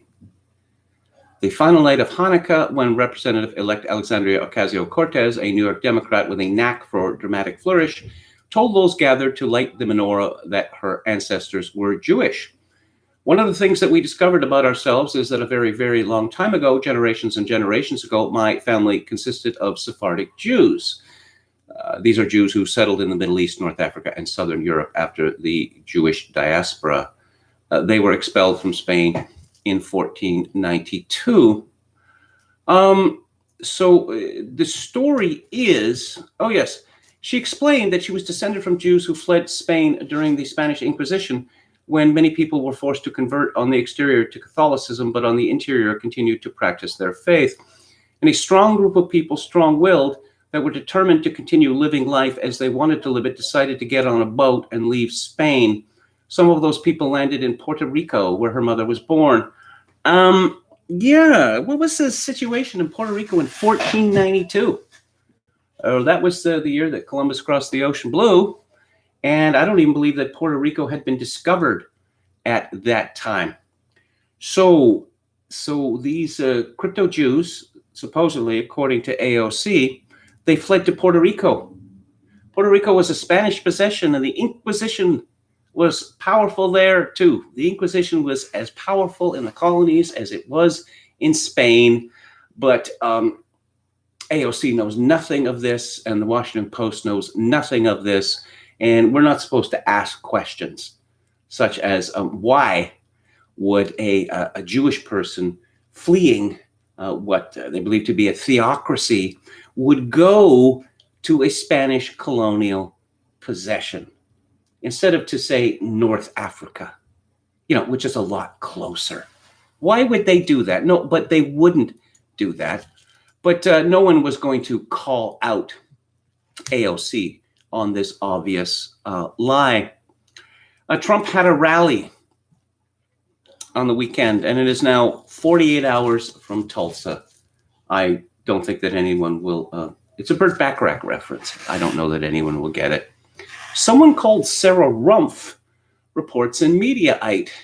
Lincoln Project mocks Trump's size in new ad, The Rally. They're talking about rally size, probably. Yes, they're still on at this, that apparently Trump is a joke sexually. Have you seen his wives? Have you seen a list of women that he had affairs with? No, this suggests that Trump is very popular with women. No, but they're still going to keep this going. They're still going to keep this going. Now, I saw this name Sarah Rumpf, and I thought, I know of this woman from somewhere. She calls herself Rumpf Shaker. That's certainly elegant, isn't it? She used to write for Breitbart. And then she got woke. And now she is writing for Mediaite. Now, when reporters are asked about headlines that people find objectionable, they are wont to say, because it's true, I don't write the headlines.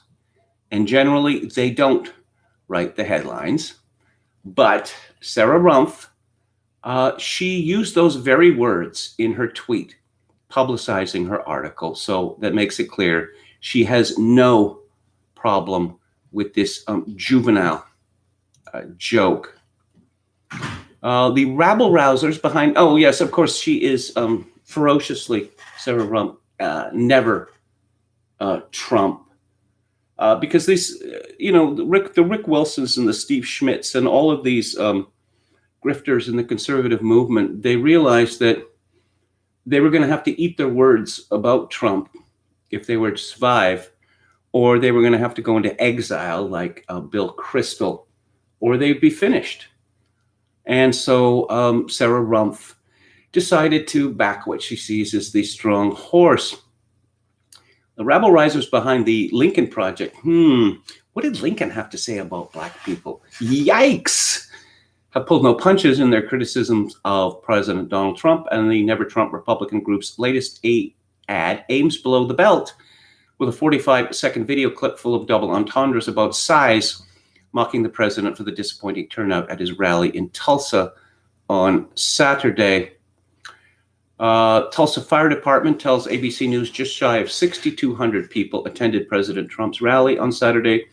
The official count is from the fire marshal who was on the scene. The BOK Center holds 19,199 people at full capacity. Hey, Donald, your rally in Tulsa was a flop, says the ad's female narrator. You've probably heard this before, but it was smaller than we expected. It sure wasn't as big as you promised. Yep. How about, and Steve Schmidt, aforementioned, enjoy shrinkage. Yeah.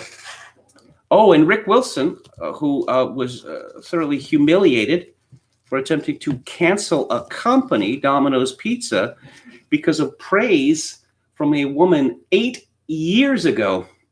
Well, Rick Wilson, maybe he shouldn't be making sexual double entendres, given what we've heard about his son. Maybe he shouldn't.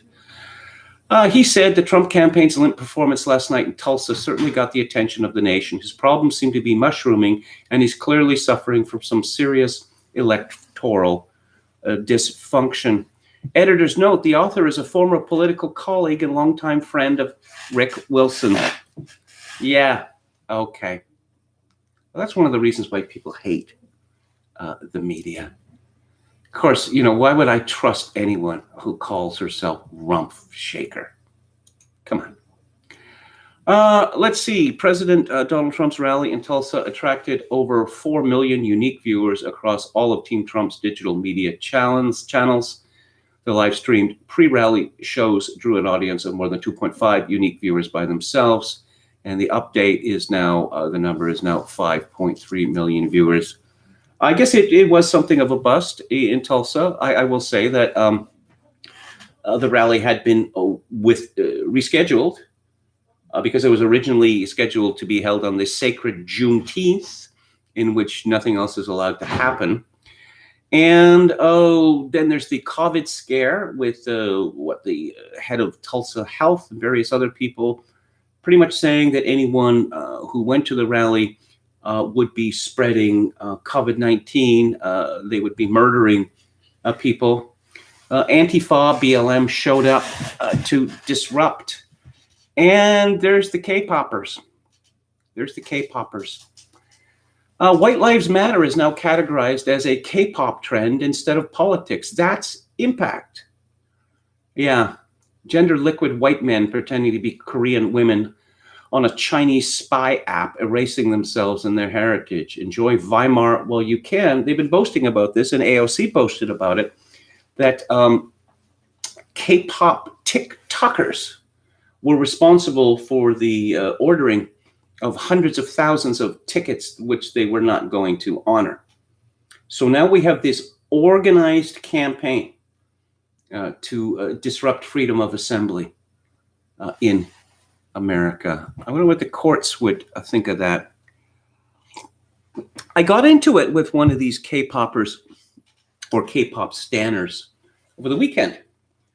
And I noted that K-pop is a cesspool of indentured servitism and sexual slavery. And it drove this woman berserk. She started off by asking why I still had my teeth and whether something could be done about that. I cautioned her to be careful. And then it turns out that she is not Korean and probably isn't even a she. So you have this army of people pretending to be Korean women when they're typically white American males. How very sad that is. Someone called Donna Edwards, who was formerly a member of the House of Representatives and very formidable looking woman, I must say. It's from Breitbart. Friday on MSNBC, network political commentator Donna Edwards accused President Donald Trump of choosing Tulsa, Oklahoma for his rally on Saturday to spread chaos among Black Americans to please his, quote, hardcore white supremacist base, unquote. Host Joy Reid, that mastermind, who didn't know the difference between Slovenia and Slovakia, said it's a weird thing. The candidate creates the vibe that they want. They create what they want reflected back to them in the audience. Donald Trump seems to luxuriate in creating atmospheres of violence. Really? Are there fistfights breaking out in his rallies? Are there shootings? No, there aren't. That's what he enjoys at his rallies. As somebody who has been an elected official in the South, people leave Maryland out of the South, but it's the upper South and the South. Boo! What kind of message do you think is being sent to Black Americans by Donald Trump holding this rally a day after Juneteenth? So close to the Greenwood section in Tulsa. What do you think he's intending to say to us? One gets the impression from people like Joy Reid that the city of Tulsa should be burned to the ground and then ashes sowed on it because of something that happened in 1920. Edwards said, well, you know, I think it's not a secret what Donald Trump is both intending to say to Black people, but also what he's really saying to his hardcore white supremacist base. And that is that he's willing to sow chaos and destruction, even as he's running for president in terms of race to win this election. And so I don't think that is a secret. It hasn't been a secret since he descended the escalator at Trump Towers. This is pure projection. And the more violent Black people and their Antifa allies become on the streets, the louder and more strident this projection is going to be. Edwards added, it strikes me that on this Juneteenth, of course, it's not an accident that he wanted to hold it on the 19th, but that he is so near the Greenwood massacre. He pretends not to know anything about this history, but he does. That Trump as Hitler is back, but, you know, as Noam Chomsky reminded us, he's actually worse than Hitler. So in this, Noam Chomsky stands with that other great thinker, Sarah Silverman. Oh, this is what AOC tweeted. Actually, this is in response to Brad Parscale. Actually, you just got rocked by teens on TikTok who flooded the Trump campaign with fake ticket reservations and tricked you into believing 1 million people wanted your white supremacist open mic enough to pack an arena during COVID. Shout out to Zoomers. Y'all make me so proud. And I guess she can get away with saying y'all because, as she explained, she is Black. So this rather sounds like a criminal conspiracy to me. And let's see if this gets followed up. Oh, John Bolton, who is still plugging his book, has some further things to say about how evil Donald Trump is. And evil Captain Kangaroo said that Trump poses a danger for the Republic and would be an even greater threat if he wins a second term this fall because he would be unconstrained by future electoral considerations. This is in an interview that was aired on Sunday night. He describes Trump as erratic and impulsive, is played like a fiddle by Russia. Still pushing that, are you? and is not fit for office. The concern I have, speaking as a conservative Republican, well, there's the giveaway. Remember what, my warning about this. Never trust a person who calls himself a conservative. And because he has no philosophical grounding, there's no telling what will happen in a second term. Oh, philosophical grounding. And the philosophical grounding of the neocons, such as John Bolton, is faster pussycat, kill, kill. Let's kill as many hapless foreigners as we can in the Middle East. And then we'll invite the survivors to America as immigrants and hope they don't hold a grudge. Wow, that sounds pretty solid and thought through, doesn't it? The neocons are furious, absolutely furious, because Trump decided that he has no interest in killing people in the Middle East for the sake of killing people in the Middle East.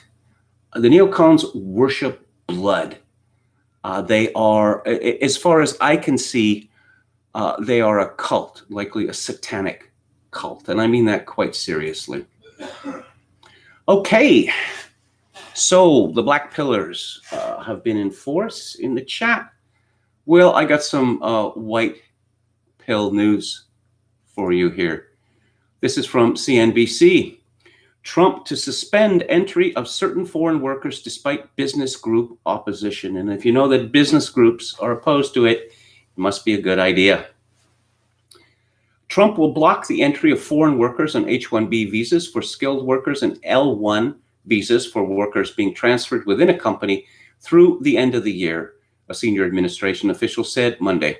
Trump will also block seasonal workers on H-2B visas with an exception for workers in the food service industry.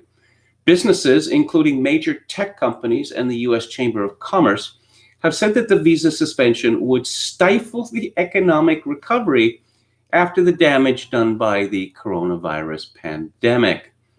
The Trump administration also finalized a regulation on Monday that will lift a requirement to process work permits for asylum seekers within 30 days, a move that will likely result in longer waits for work authorization. Trump will also renew an April proclamation that temporarily blocks some foreigners from permanent residence in the United States.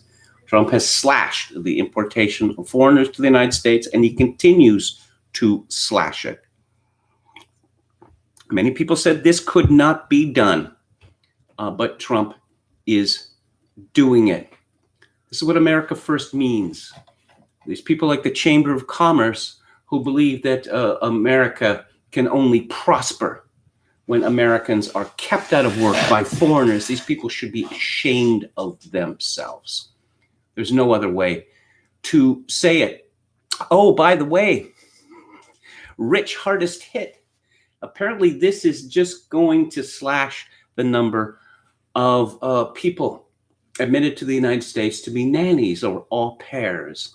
Oh, this is so terrible. These rich people will have to hire American women to do this job. It's just, haven't these people heard of libertarianism?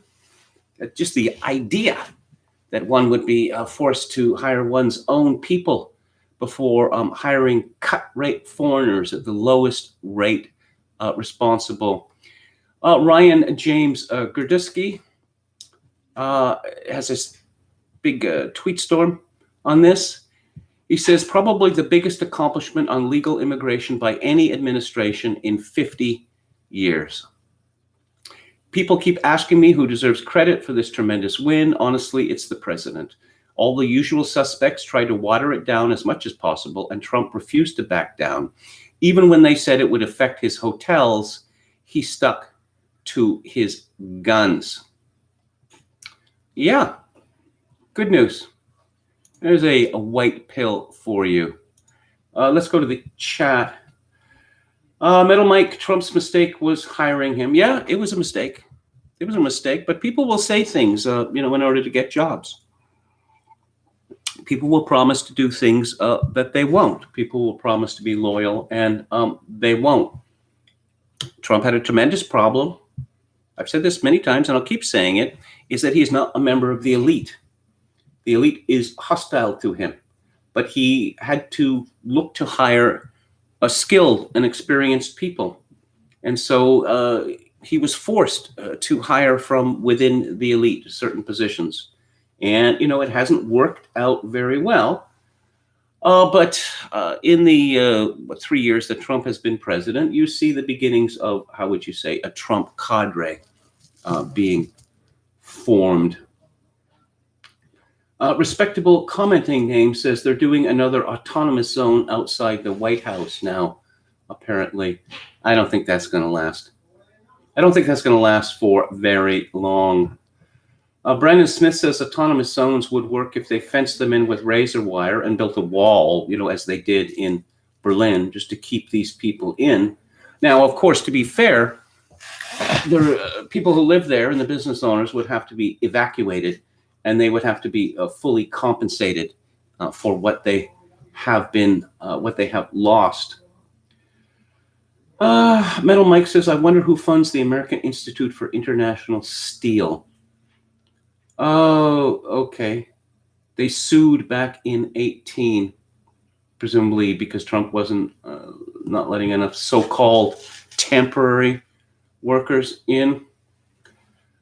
Danny Rose said, did you see the thread I sent you on Twitter about the Hollywood actress? I don't think so. I will see it after the show. Donald Robertson says there are plenty of Jewish, Chinese, and black supremacists, though. No question. No question about it. I don't really know what white supremacism means. I'm quite honest about this. Does it mean, back to Africa? Does it mean a return to colonialism, a white man's burden? There's not very many people in favor of that, although I believe that fat idiot Jonah Goldberg was talking it up a few years ago. As for white nationalism, once again, I honestly have no idea what that could possibly mean. We have our own countries. We have Canada and the United States for now, and we have Great Britain and Ireland, and a few others. And that's where the loyalties should lie, not with this vague a concept of the sort of transcendental, transnational whiteness. I mean, obviously one has sympathy for similar people in other lands, but our own countries must come first. Walrus Libertarian, imitating T.S. Eliot? This is the way the world ends, with a gay Korean avatar. William Hicks says, so the black people who are planning to show up for the Trump rally were celebrating the Juneteenth holiday. That makes sense. Okay. Brandon Smith says, society has managed to make itself as racially charged as prisons are. Yes, that's a good observation. But white people have banded together in prisons in various ways for self-protection, and that has not yet happened. Outside of prisons. It may happen. It may. But no, I think that there's several battles to be fought, and one of them is in language with this whole N-word nonsense. And this meme pushed that black people are frightened of white people when the exact opposite is true. And it is not just white people being afraid of being called racist, as Shri Pradkar would have us believe. It is a very real threat of physical, often deadly physical violence. I mentioned last week about the cathedral, St. Andrew's Cathedral in Victoria, and the long list of rules that it has for people attending Mass there. And it seemed to me that the point of these rules is, we don't want you there. Why are you being a nuisance? Haven't you got used to the virtual church yet? Monsignor Eric Barr has a piece in Pathos Catholics. They are not coming back. They're not coming back to Mass. Let me say it again. Catholics will not come back to Mass when the pandemic is over. I know parishes will say that their wait lists are full and that they are max capacity for Sunday Mass right now, but that's right now, when we can only have 100 people or a congregation of 25 to 35% of a church's capacity. We priests have all heard the yearning of our Catholic parishioners to return to the sacraments, and we are gratified when we get the volunteers to sterilize the sanctuary and clean the pews after each celebration. But it doesn't matter. They're not coming back. For the hundreds, perhaps even thousands who wish to return, there are millions of Catholics who have grown quite comfortable in a Eucharist-free faith, and they're going to stay that way. The silent majority of Catholics doesn't miss Mass at all. In my diocese, before the plague, we used to have 100,000 Catholics attend Mass each Sunday. People want to come back, but it is a fraction of that number. Do not let full reservation lists delude us into thinking that the silent majority misses the Eucharist. There are reasons for this. The silent majority of Mass-goers have quietly shifted away from a Eucharistic faith. They will still consider themselves Catholic, for how long, I wonder. But the Church in America is about to discover the stripped-down, small remnant of a Eucharistic church that Pope Benedict always talked about. Why has this happened? There are reasons, but there are also solutions. Now, Karl Rochner, S.J., the perfidious Jesuit, who was one of the biggest influences in the Catholic Church in the 20th century, he spoke fondly of the Church of the Little Flock. There were too many people attending church. I suppose they were not, as the Protestants like to say, committed Catholics. And you heard all these stories from the liberals about men supposedly, smoking in the vestibule, that sort of thing. People like Rochner and people like Pope Francis, they want to turn the church into a kind of talking shop. Now, why anyone would pay attention to a church, where people don't go to Mass, they don't have the children baptized. There's no, conversion. There are no more missions, et cetera, et cetera. Why anyone would pay any attention to this church is an interesting faith. They wanted to become, a book club with maybe about 200,000 members. The Monsignor writes, there is a conflict of values. On the one hand, we've been told for the health of society to forego large gatherings. It's for the best, we have heard. And so for the sake of the many, we've given up the Eucharistic community. On the other hand, we know that our faith lives have depended on the Eucharist. We long for that as well. Now appear the bishops who cast their lot with the secular authorities and told us to give up the Eucharist for the sake of public health. It's more than that. The Catholic authorities, first in Italy and the Vatican, and then all over the world, it was shocking the alacrity with which they decided we're closing the churches. That's simple. The churches are going to be closed because why do Catholics need churches? Why do they need churches? And, in this new Catholic Church, no, they're not going to need churches. Churches are filled with things that make liberals uncomfortable. Those candles and the statues and the stations of the cross, all the iconography. It makes them, it's very problematic. It seems primordial in some way. The Monsignor writes, the bishops have produced a crisis of authority. They didn't mean to, but they did anyway. Some may remember back in the 60s when the bishops relieved us of the law of fasting and abstinence from meat on Friday. It was the lifting of the abstinence of meat that caused that crisis of authority, one from which we never recovered. Remember, one week you could go to hell for deliberately eating steak on Friday, and the next week it was seen as a virtue. The bishops back then were held in higher reverence, but the people weren't fooled. Authority or not, you can't go to hell one week for doing something that the next week holds as okay. The late Father Andrew Greeley used to say that it was this decision, not the birth control one, that convinced Catholics to turn to their own personal consciousnesses and absolve themselves of actions they ordinarily would have let the church judge them for. Now, I know this is true because I saw it with my own late father, that he once told me.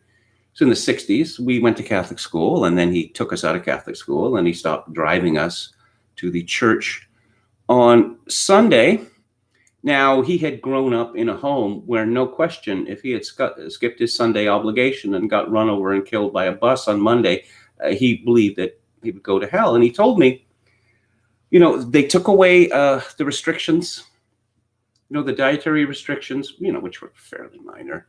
And then all of these saints who were saints were no longer saints. And effectively what he told me, if they don't believe in it anymore, why should I? And it's a powerful argument. Now the bishops have removed the serious sin attribute of missing Mass on Sunday. Of course, they had to do that if they were not going to permit Masses to be held. One simply can't place an impossible burden on the people, but think about it.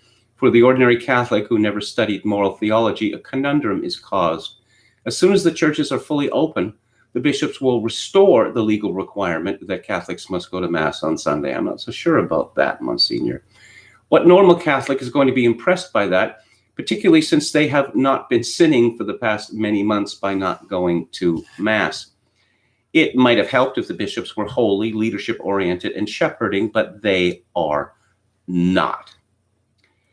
The grave mistake of televised Mass is another reason. Televised Mass is a helpful adjunct to attend Mass, not a replacement. History will show that one of the worst things we did was proliferate televised Masses during the pandemic period. It eased the mind of a minority of our Catholics and did not attract the millions of our Mass-deprived Catholics. Televised Masses developed for the elderly and the sick, but there was never a theology about them. They were primarily good for sharing the Word of God and did nothing about sharing His body and blood. Because no catechesis was given during the pandemic about these Masses, many found them a suitable replacement. They will continue to find them a suitable substitute for attended Mass when the pandemic is over. And, one of the things about televised Mass is, if you want to go to the kitchen and get yourself something to drink or get a sandwich, or you just want to just stop paying attention or maybe doze off, there's no one to stare at you. You're not in a church. It's your home. So why would you feel bad about that? The Monsignor writes, restrictions on attending Mass led to impossible burdens. As we have opened back up, we've made it harder to attend the Mass. If we even get a reservation, first of all, a person needs a reservation. Second, they have to wear a mask. Third, they have to sit apart from people. Fourth, their places are sterilized after they leave, as if they were a germ in an ecclesial Petri dish. Fifth, because we have to empower volunteers to keep attendance, contact trace, lead people to their seats, and exit them from the church. It is so easy for volunteers who may be frustrated grade school hall monitors to become little dictators of access to these sacraments. So much for community. There will be no return unless we do something, and it's up to the bishops to do it. It may seem simplistic to once again explain to Catholics why a real attended Mass is necessary for their spiritual health, but that's exactly what we have to do. In other words, he's saying that the Catholic Church has to return to evangelization.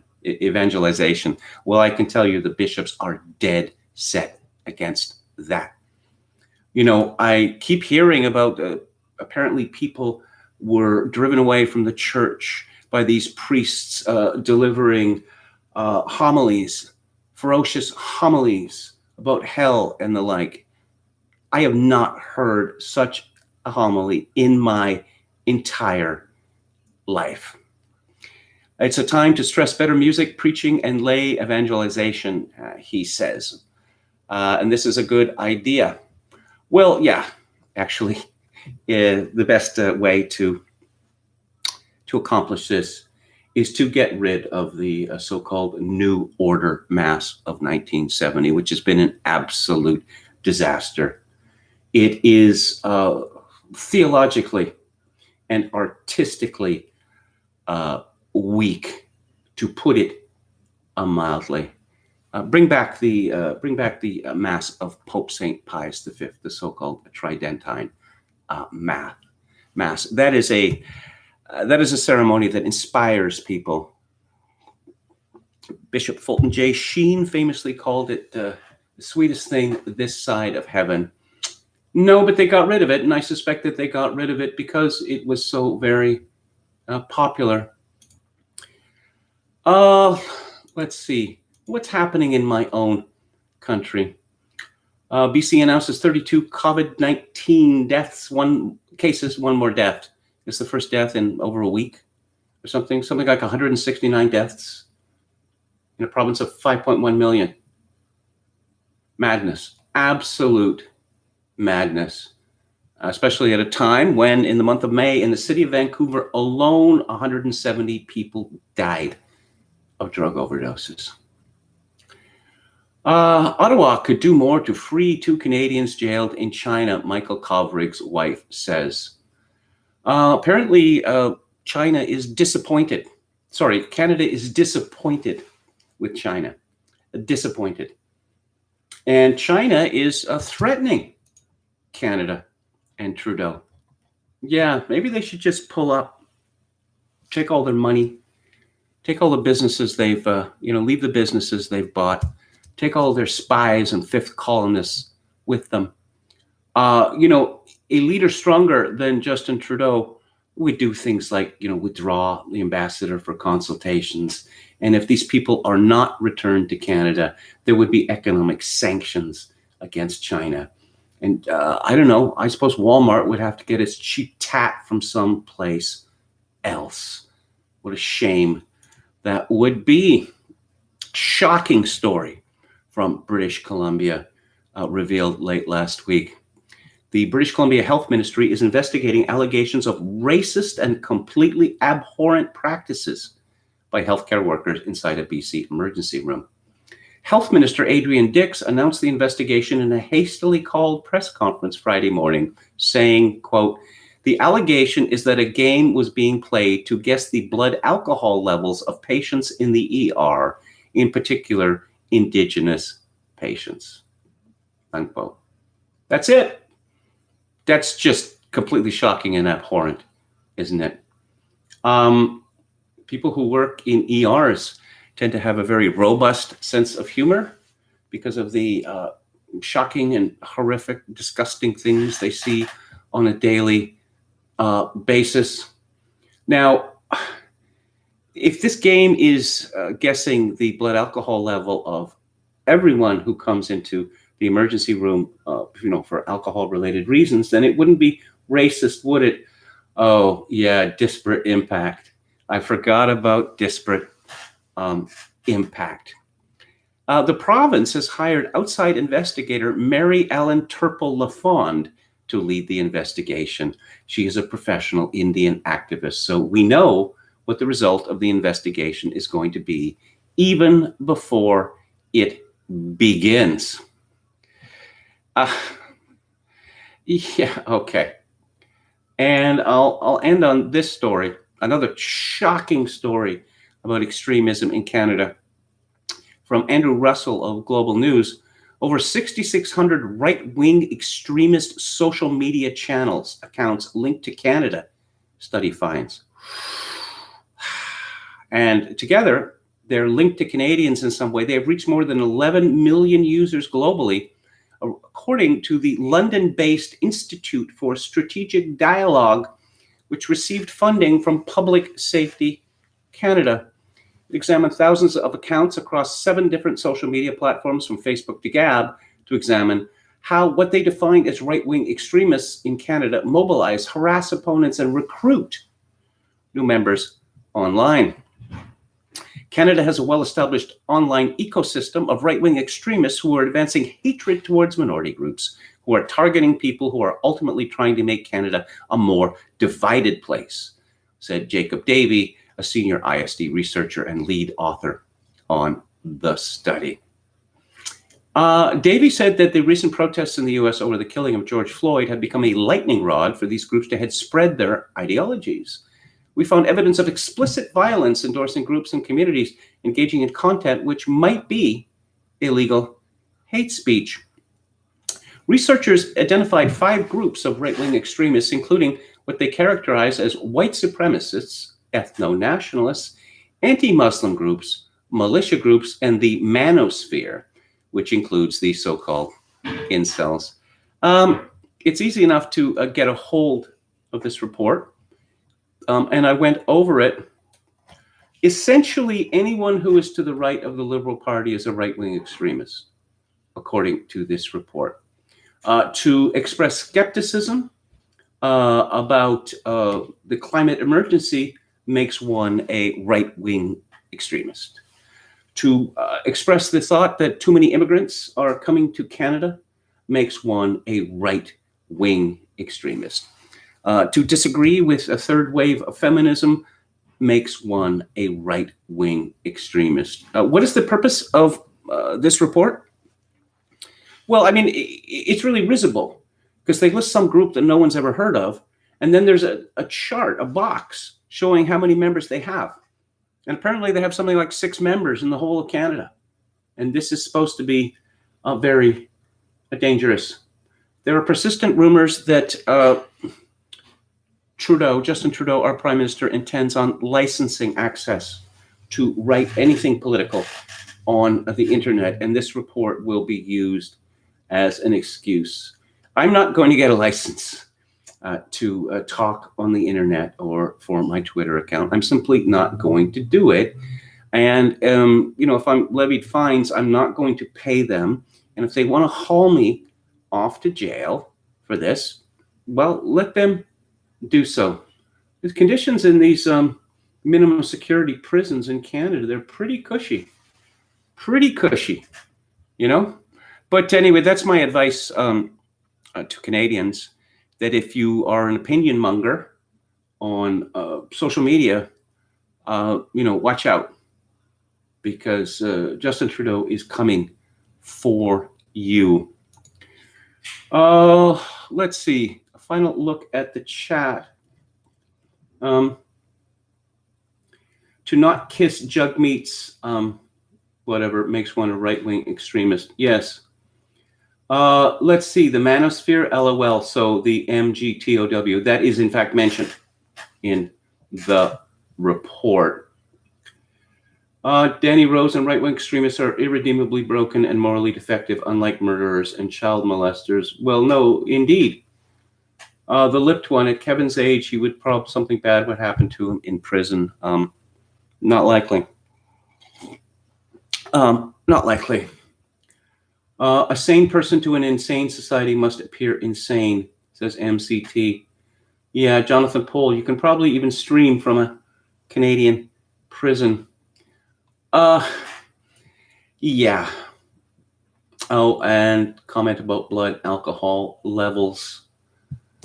Danny Rose asked a question. Any good books on Catholicism versus Protestantism? I'll have to get back to you on that.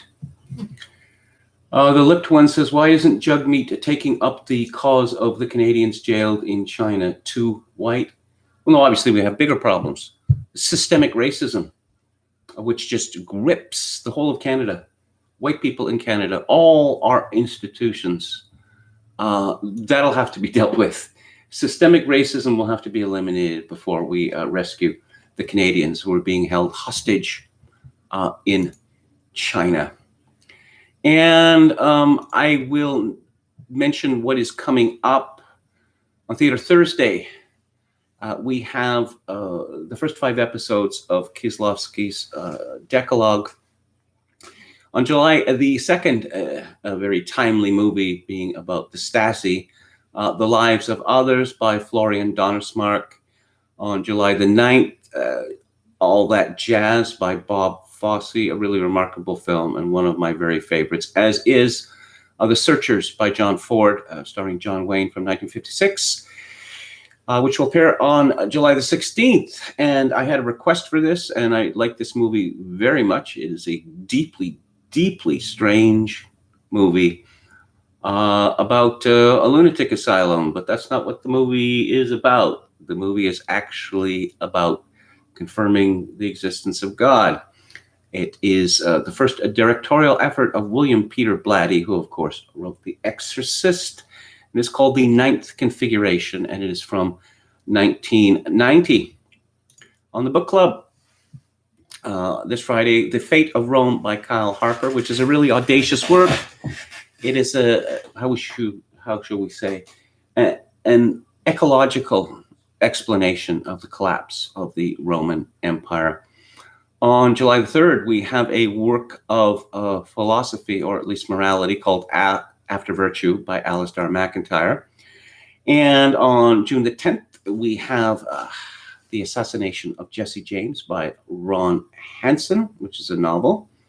On July the 17th, we have Alex Berenson's anti-marijuana, Philippic, Teach Your Children.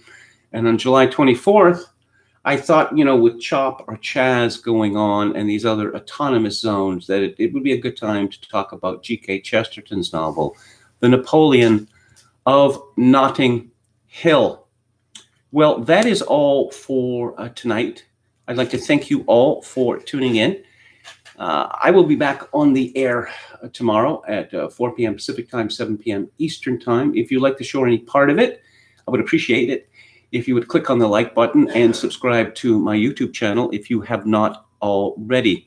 If you would like to donate to this program, and certainly at this time, donations would be very greatly appreciated. My PayPal account is kevin_grace@hotmail.com. Again, that is kevin_grace@hotmail.com. And now for my traditional farewell and benediction in these times of social isolation and civilizational collapse. I do dearly hope that my dear viewers manage to find some human connection, genuine human connection, in order to ease the burden. Good night.